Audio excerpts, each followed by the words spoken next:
Hello guys, this is Anchana and now we'll study about the algal blooms. So before going to algal blooms, what is algae? Algae, it is a eukaryotic and photosynthetic organism. And the algal bloom is a rapid increase in the population of algae in a water system. So here, the chemical fertilizers, domestic sewage, industrial sewage may contain high levels of phosphates and nitrates. So guys, the phosphates and nitrates which are essential nutrients for algae. When the chemical fertilizers leach from the soil or untreated sewage is discharged into rivers, lakes or sea, the water becomes rich in nutrients. So this is called as eutrophication, and with the rich supply of the nutrients, algae in the water that grow rapidly, that leads to an algal blooms. So now we'll study about the algal blooms and what are the consequences. So the algal blooms may affect the environment in the following ways. The first thing is algae do not carry out photosynthesis at night. They consume the oxygen quickly during their respiration. So, because algae that require sunlight for carry out the photosynthesis, so at night time they'll not do any photosynthesis. So they consume the oxygen quickly during their respiration. It causes a decrease in the level of dissolved oxygen rapidly.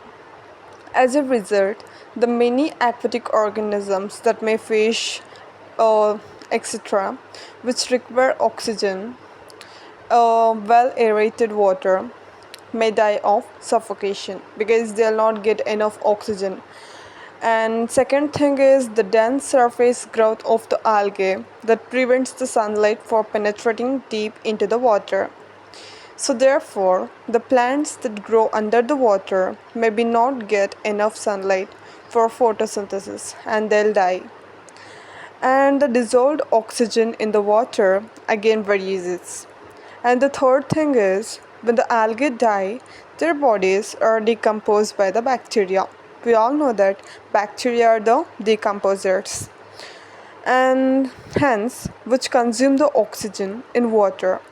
This leads to a further drop in the dissolved oxygen level. Moreover, the bacteria may produce toxic substances during decomposition processes. So now we'll study about the where the conclusion here. These substances are harmful to other aquatic organisms because during decomposition processes, the bacteria that may produce some harmful components, and these components may be toxic to other organisms. Besides,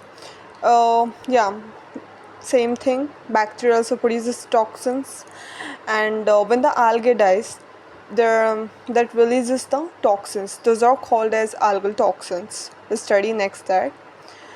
And because of the toxins, again, what happens here? The aquatic organisms that will die. And sometimes here, what happens? So these toxins that may accumulate on the tissues of the aquatic organisms and pass along the food chains through feeding. If we consume seafood contaminated with the toxins, food poisoning may result. So we all know about what is food poisoning. And then last thing is algal toxins. So algal toxins means these are the toxic substances released by some of the algae when they are present in a large quantity. That is nothing but is a algal blooms. These toxins can cause diarrhea, vomit, paralysis, and other effects in the humans, mammals, and fish, and in the most cases, they can cause even death. Toxins are usually released when an algal blooms die off, and because when they die, the cell membrane may ruptures and causes the spread of produced toxins in the water bodies. However, the toxins can also be released into the water by live algal cells. So specific toxins can be produced by the different algal species. and a single algal species is able to produce multiple types of toxins here. The water or the seafood contaminated with the toxins are odorless, tasteless, cannot be destroyed by cooking or freezing. And the algae or examples of algae that produces the toxins are Anabino, nostoc, Acylatoria, etc. So here is some examples of the toxins like neurotoxins. So neurotoxins means that affect the nervous system. So it's produced by the Anabina and Acylatoria. And then hepatotoxins. Hepatotoxins is produced by the Nodularia species and that cause hemorrhage in animals. And then saxitoxins.